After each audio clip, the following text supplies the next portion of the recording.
Congresista Glave, creo que es la quinta vez que le respondo que hay un plan de trabajo que no limita el derecho que tiene esta presidencia de someter a la agenda los puntos que considere convenientes. Congresista Becerril.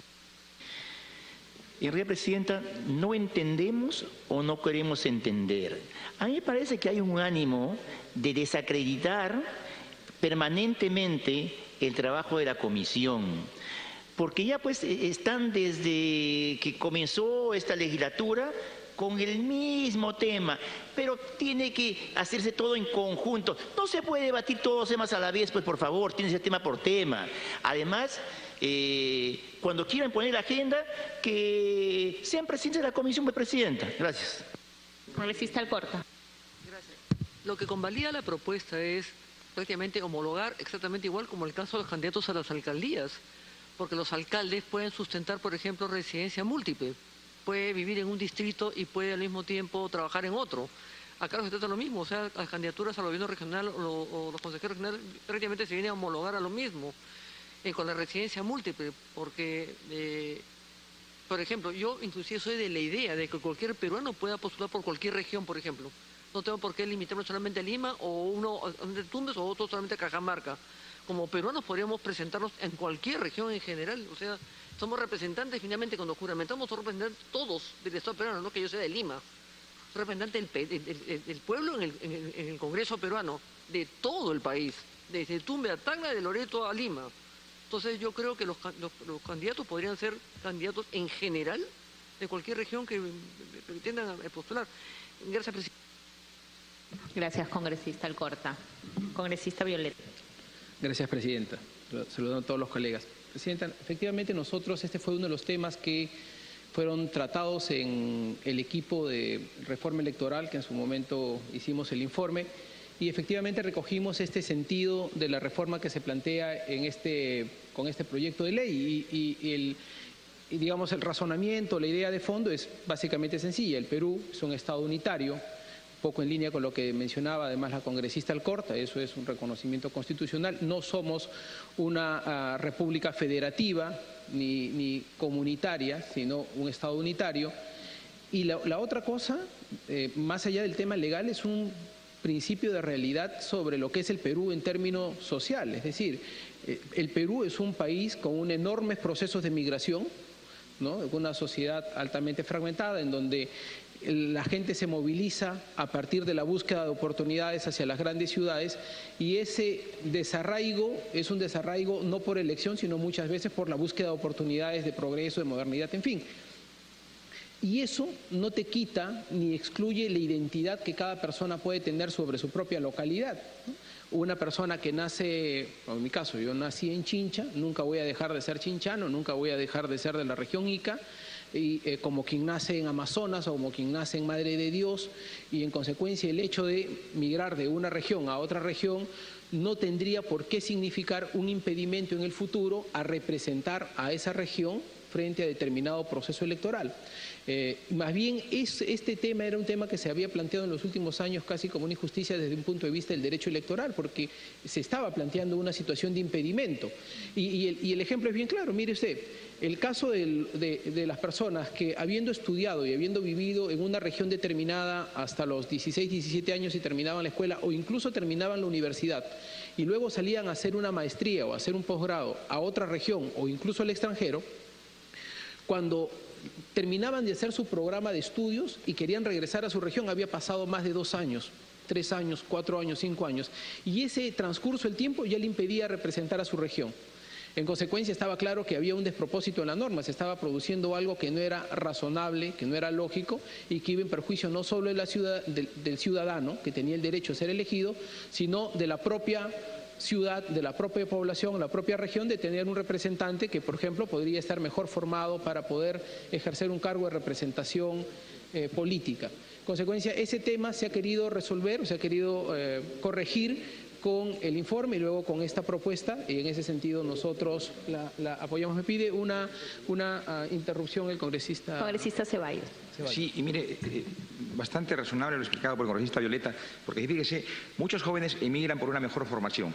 Antiguamente no todas las regiones del país, por ejemplo, tenían universidades, ahora creo que todas la tienen, ¿correcto? Se capacitaban y obviamente en méritos, esfuerzo y reconocimiento tenían una oferta laboral interesante y se quedaban. Pero obviamente nunca se desvincularon de su lugar de origen, de su lugar de nacimiento, y gozando de las mejores aptitudes para ser autoridades, para gerenciar de mejor manera los municipios y las regiones, están impedidos porque ya no residen allí. O sea, a cuentagotas se fue formando un potencial humano, ¿no? Pero que la norma le prohíbe ejercitar un cargo. Pero también esto nos provoca algunos comentarios, ¿no? A ver, en el caso del Congreso, como bien lo ha dicho la congresista Alcorta, ¿no? En el periodo anterior hubieron congresistas que fueron elegidos por determinadas regiones, pero que ni siquiera conocían la región. O sea, fueron abogados de un gobernador regional, y ustedes saben perfectamente. Miren esta desvinculación, ¿no? Y lo otro que también lo que lo anota perfectamente en la exposición de motivos de su presidencia, para ser parlamentario en el Perú solo se exige el lugar de nacimiento, pero no se considera en absoluto lo que es la residencia. Entonces, miren, o sea, acá hay un trato discriminatorio, ¿no? Para las elecciones nacionales a través del Parlamento y para las elecciones municipales o regionales.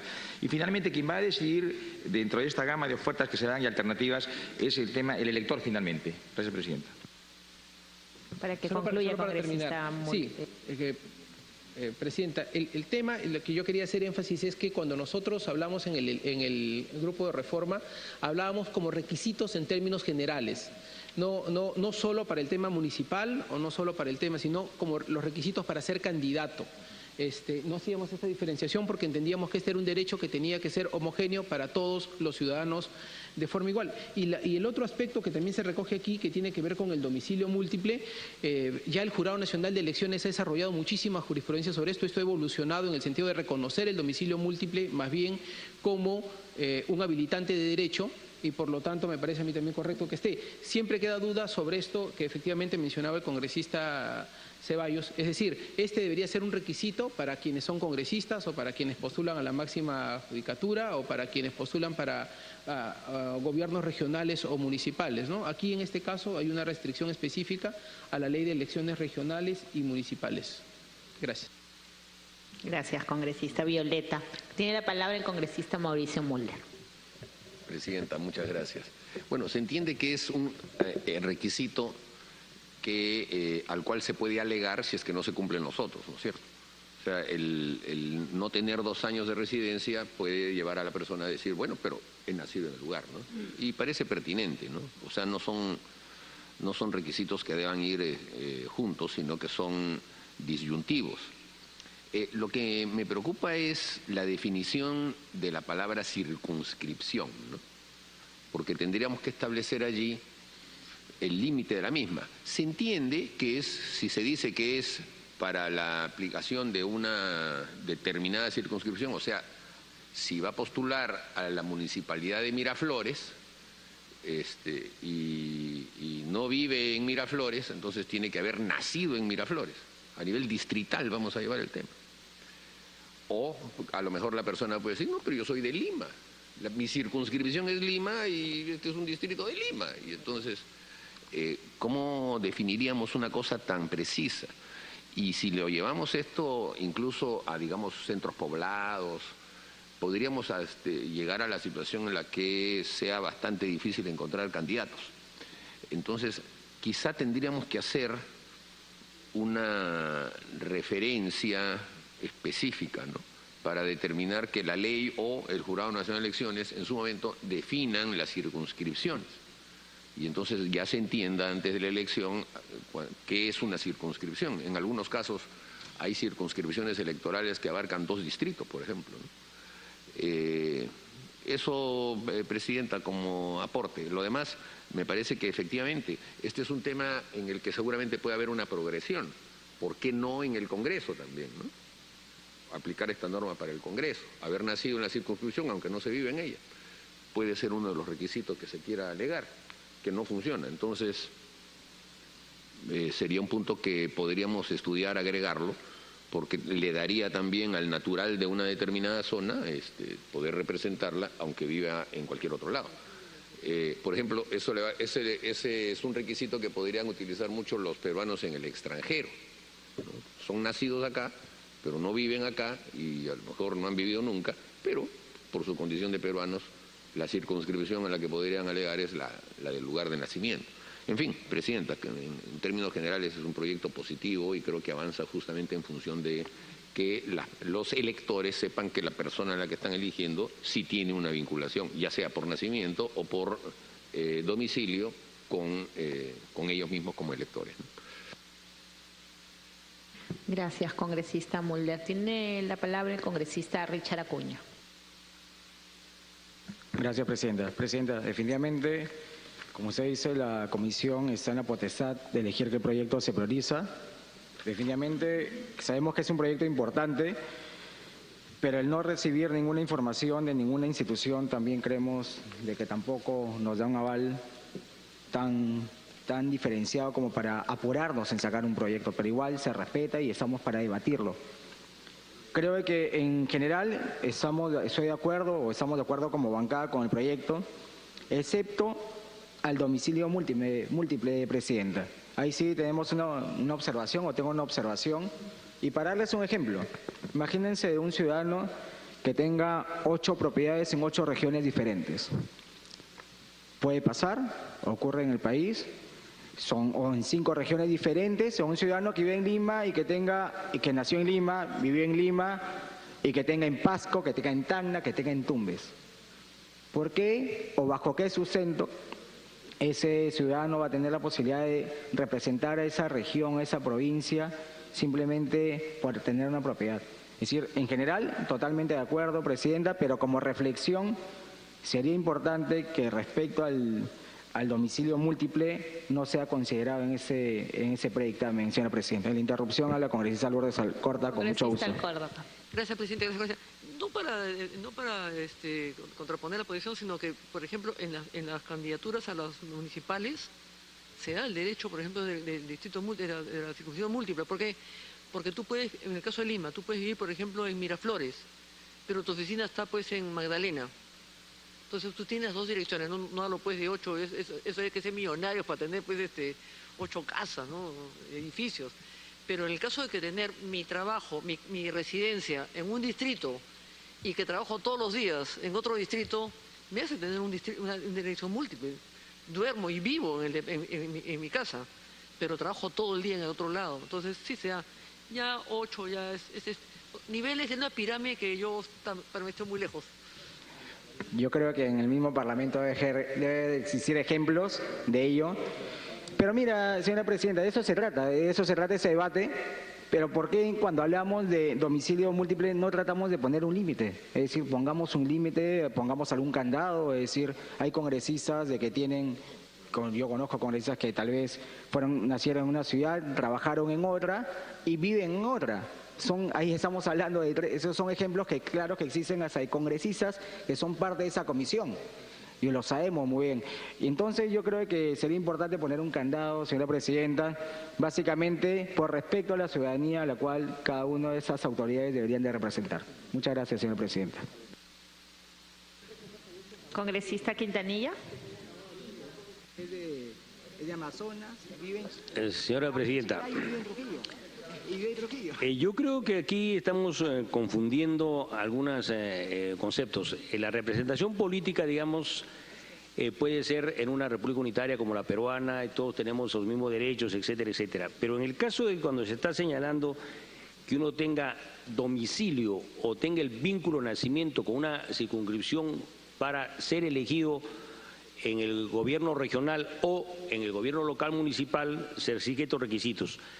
Yo creo, digamos, que son cosas distintas. El problema es, señora Presidenta, que como visto así individualmente o con una modificación puntual y no ver el conjunto de una propuesta es lo que nos lleva a marear, ¿no? Porque ciertamente, digamos, estos criterios se tratan de uniformizar porque había algunos requisitos para ser candidato, digamos, a un municipio que eran diferentes a los requisitos que tenía el gobierno para ser al gobierno regional y que son distintos a los otros. Creo que ahí viene el problema. Yo creo que el argumento de que podemos ir por decisión que tiene la mesa directiva o la presidencia de la comisión o la decisión sin ir a un cuerpo orgánico no trae estos problemas.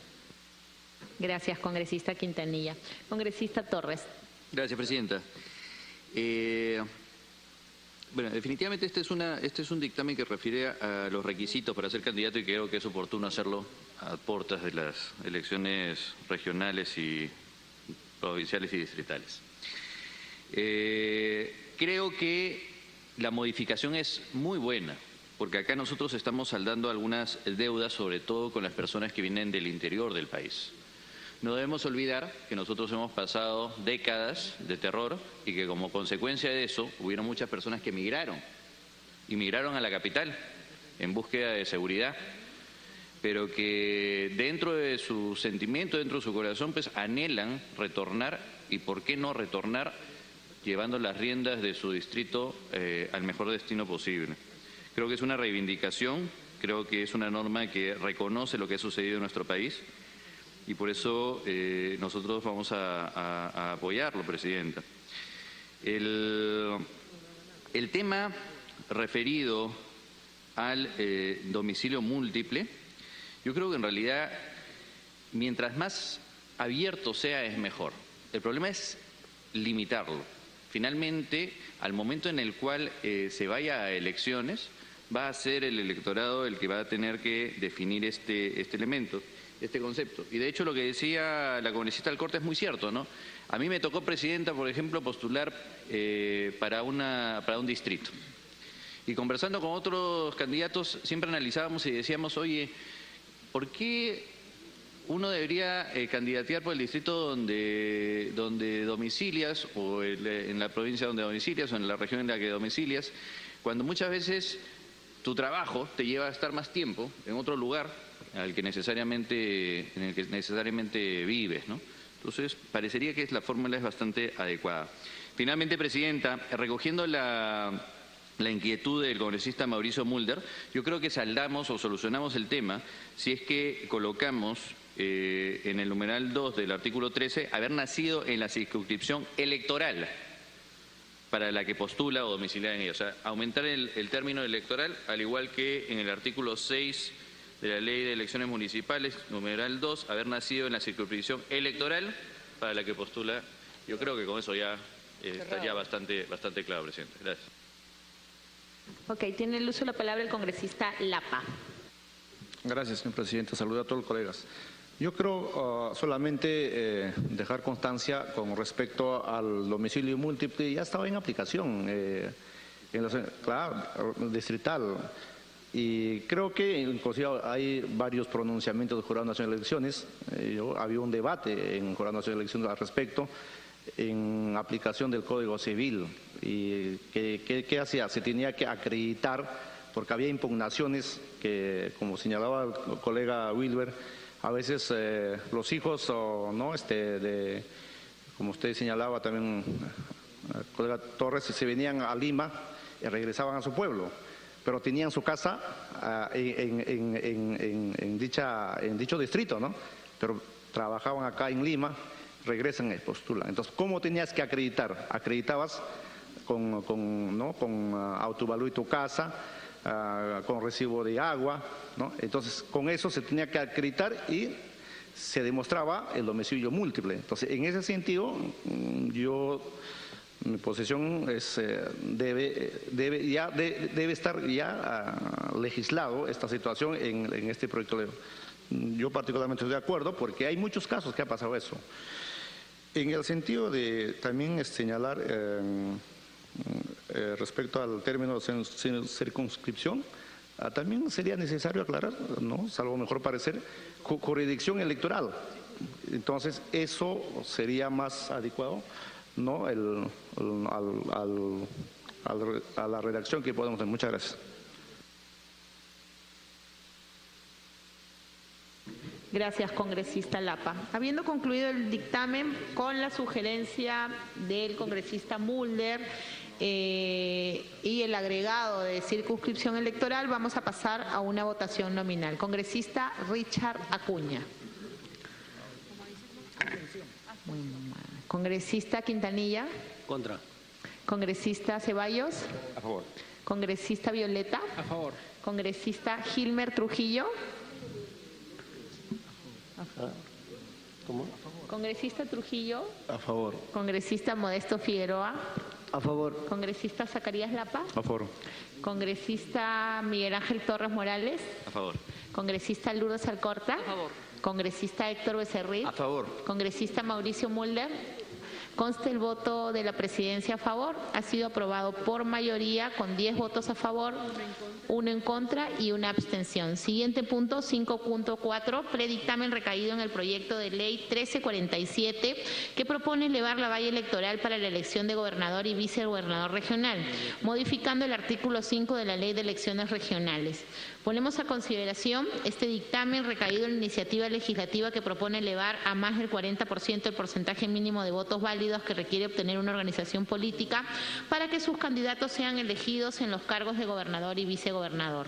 Como se recordará, el proceso de reforma electoral se estructuró en 3 grandes etapas: las reformas urgentes para el proceso de elecciones regionales y municipales, las modificaciones necesarias para debatir las iniciativas de reforma constitucional con incidencia directa en el proceso de elecciones generales 2021 y las reformas importantes donde se debatirían las iniciativas legislativas de aprobación de un código o ley electoral, así como las propuestas sobre materia electoral que hubieran sido materia del debate en la primera etapa. Debemos reconocer que en la primera etapa la Comisión de Constitución ha llegado a cubrir varios de los temas priorizados, 2 de los cuales ya han sido incluso aprobados por el Pleno. Se encuentran en el plazo de observación 1 y se encuentra pendiente de segunda votación. Otros 2 dictámenes están pendientes de ser incluidos en la agenda del Pleno. Con relación a la iniciativa legislativa en materia del presente dictamen, se precisa indicar que los gobiernos regionales guardan mayor similitud con el gobierno nacional que con los gobiernos locales. Efectivamente, en los gobiernos regionales, el gobernador regional no forma parte del Consejo Regional.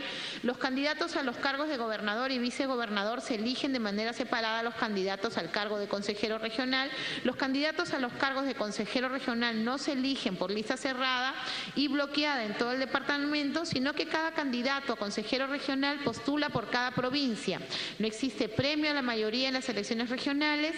En elecciones regionales actualmente también se exige un porcentaje mínimo de votos válidos para la elección del gobernador y vicegobernador. Además, cabe considerar que el ámbito o alcance territorial del ejercicio de las funciones de los gobiernos regionales es mayor por lo general que los gobiernos locales. Otro factor a considerar es desde que está vigente la exigencia de votación mínima de 30%, la legitimidad democrática directa de origen ha ido decreciendo. Efectivamente, al apreciarse los resultados de las primeras elecciones en el 2010 y 2014, se advierte que ha disminuido el número de organizaciones políticas que superó en una primera elección el 30% de los votos válidos. Asimismo, también ha disminuido el número de organizaciones políticas que superó en una primera elección el 40% de votos válidos, que es el objeto de la iniciativa legislativa en materia del presente dictamen. En este orden de ideas, el presente dictamen pretende incrementar la legitimidad democrática directa de origen a las autoridades regionales de manera de coadyuvar a la gobernabilidad y reforzar la legitimidad de las decisiones que adopten los gobernadores regionales al inicio de su mandato representativo. De esta forma, busca reforzar la legitimidad democrática de origen, optimizar el principio de sistema de pesos y contrapesos, equilibrar la legitimidad democrática del gobernador regional respecto de los consejeros regionales. Por ello, la Comisión de Constitución recomienda incrementar a más de 40% el porcentaje mínimo de votos válidos para ganar en una primera elección el proceso de elección de gobernador y vicegobernador. Los congresistas que deseen hacer uso de la palabra, congresista Alcorta. Gracias, presidente. Me parece una buena propuesta. Sin embargo, yo sumaría algo más, que los partidos, organizaciones regionales, estamos hablando de gobiernos regionales en este momento, ¿no es cierto?, que se ha elevado a 40% la valla para los votos válidos. Yo incluiría, presidenta, que los partidos o las organizaciones regionales que se presenten, y en general el proyecto de ley también ya está llegando a usted también, sobre todo los partidos políticos en elecciones generales que se presenten, no podrán ser retirados en una carrera electoral, pero con la idea de mantener su 5%, en verdad se retiran. Porque finalmente es una encuesta del pueblo y del país que a algunos partidos los da la validez de poder seguir una carrera política y no aguantarse con el 5% que me retiro en plena contienda electoral para mantenerme con partido vigente. Eso es una cosa ilegal y poco ética también. Yo la aplicaría, presidente, en estas elecciones regionales, porque por lo general son gobernadores, son organizaciones regionales las que se presentan. Y muchas veces, pues, a veces se separa hasta del partido. Pero yo consideraría la posibilidad, presidenta, y se someterá al debate actual ahora, de que también tendrá que tener un mínimo. Pero los que se prendan no pueden retirarse de la contienda electoral, presidenta, porque ese es justamente un veredicto del pueblo de decirte, que no queremos saber nada de ti, porque has tenido una votación tan mínima, tan insignificante, que no te puede permitir seguir siendo con una validez como una organización política.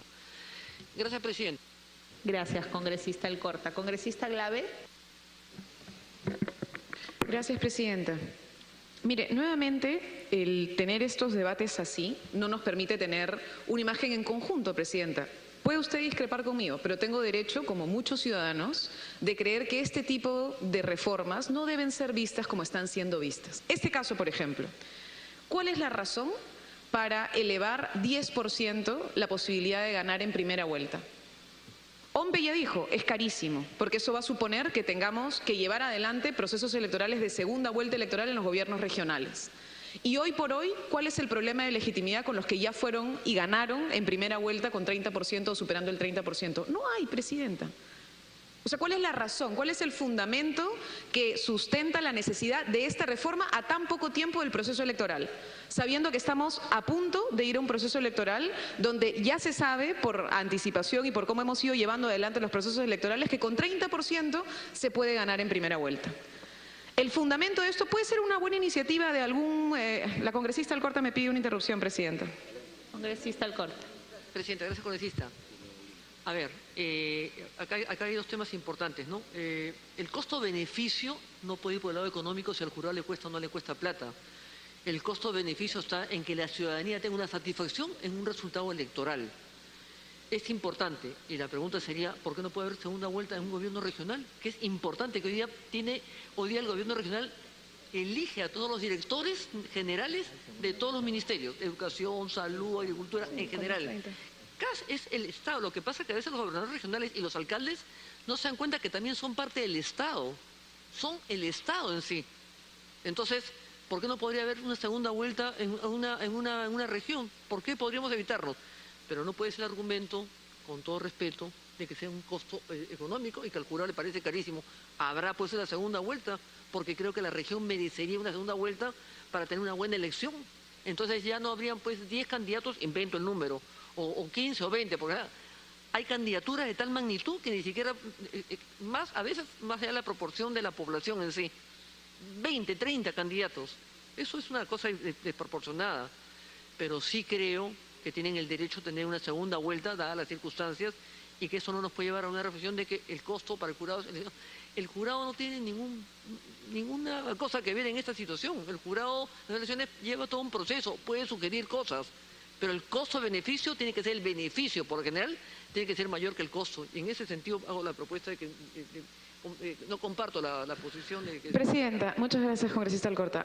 Congresista Glave, para que cerrar, pueda sí, continuar. mire, el tema es que hoy sí hay segunda vuelta. No es que no haya, sí hay segunda vuelta, presidenta. De hecho, hoy, si un gobernador regional o candidato a gobernación no pasa el 30%, presidenta, hay una segunda vuelta. ¿Por qué? Porque sí se plantea que, a diferencia de los gobiernos locales, donde podemos tener alcaldes que pueden ser elegidos con 20% o con 22% o con 18%, y que eso ha ido generando también debilidad institucional, se planteó un punto para los gobiernos regionales. Y se dijo precisamente porque hay 20, 30, 40 candidatos cada vez más en los gobiernos regionales y locales, que a diferencia de los municipios, donde simplemente hay que tener mayoría, en el caso de los gobiernos regionales, si no se supera el 30%, hay segunda vuelta. Es decir, ¿hoy tenemos segunda vuelta, presidenta? Sí, tenemos segunda vuelta. en caso que un candidato no supere el 30% de los votos. Y con eso se puso una valla de legitimidad suficiente. 30% de los ciudadanos tienen una mayoría y por tanto pueden formar y avanzan, y con eso se tiene el gobierno regional, presidenta. Hoy se trae un proyecto que dice hay que elevar la valla a 40. ¿Y por qué no 50? Pasemos entonces a lo mismo que planteamos a la presidencia nacional. Tiene que tener el 50+1 de los votos, es el segundo gobierno subnacional más importante, entonces también 50. Y entonces en general tengamos segunda vuelta en todos los gobiernos regionales. ¿Por qué es que en el momento en el que se debatió se dijo con 30 es suficiente? Porque se ve la dispersión, tenemos una altísima dispersión y a pesar de eso hay algunos candidatos que en primera vuelta sacan 30% más y que eso es suficiente muestra de legitimidad. La pregunta es hoy, ¿cuántos gobiernos regionales lograron pasar con 30%? Y esos gobiernos regionales que lograron pasar con 30%, ¿tienen hoy problemas de legitimidad que uno diga, bueno, entonces amerita una reforma electoral para que ahora elevemos la valla a 40? Disculpe, presidente, entiendo que no. Entonces, no entiendo cuál es el beneficio de esta norma, más allá de generar, sí, altos costos al Estado, porque entonces ahora vamos a tener que tener segundas vueltas prácticamente en todos los gobiernos regionales, porque casi ninguno ganó con más del 40%. Entonces, insisto, presidenta, no estoy convencida de que esta reforma sea una reforma urgente ahorita y que tengamos que pasarla, porque no entiendo en este dictamen que usted ha presentado cuál es la data que sustente que diga hoy por hoy tenemos este problema de legitimidad en los gobiernos locales y regionales. Cuando se aprobó la norma original en el 2009, sí hubo.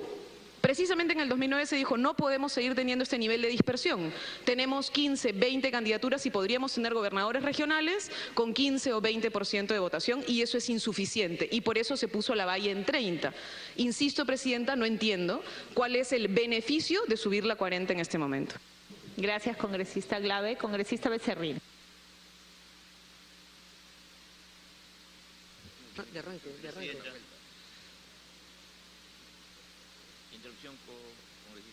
Congresista Alcorta, tiene usted la interrupción. Sí, hay una diferencia importante, hay una diferencia. Insisto, el costo-beneficio no puede llevarnos por el tema económico. El beneficio tiene que ser por la satisfacción de un resultado electoral de una población que tiene que sentirse representada. Y además nosotros vamos siempre en progresivo, permanentemente por los referentes, por los pasados que tenemos y por las diferencias que hemos tenido. Pero el 40%, elevar a 10% implica una mayor representación que el 30%, claro que sí, 40% implica una mayor representación. En Chile, señora Bachelet, y no hablamos del tema regional, salió con un 42%. Y todo el tiempo, lo que ha recibido todo el rato es un poco de representatividad como presidenta. En un gobierno regional, tener un 40% es mucho más representativo que el 30%, claro que sí. Ah, claro, y si saca el 50, el 60 y el 80, mejor, y saca el 100% ya sería lo máximo. Pero tenemos una realidad pues que es esa. Sí, un 40% tiene más representatividad definitivamente. Gracias, presidente. Gracias, congresista Alcorta. Congresista Mulder, ¿puede hacer usted el uso de la palabra?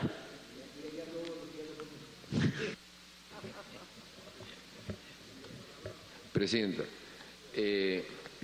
a veces resulta paradójico escuchar a muchos colegas parlamentarios reclamar furibundamente por una reforma electoral y cuando se tratan temas electorales que justamente apuntan a esa reforma dicen no, no queremos. ¿Por qué? No es el momento, no es la oportunidad, no hay urgencia. Entonces, eso es una contradicción, presidenta,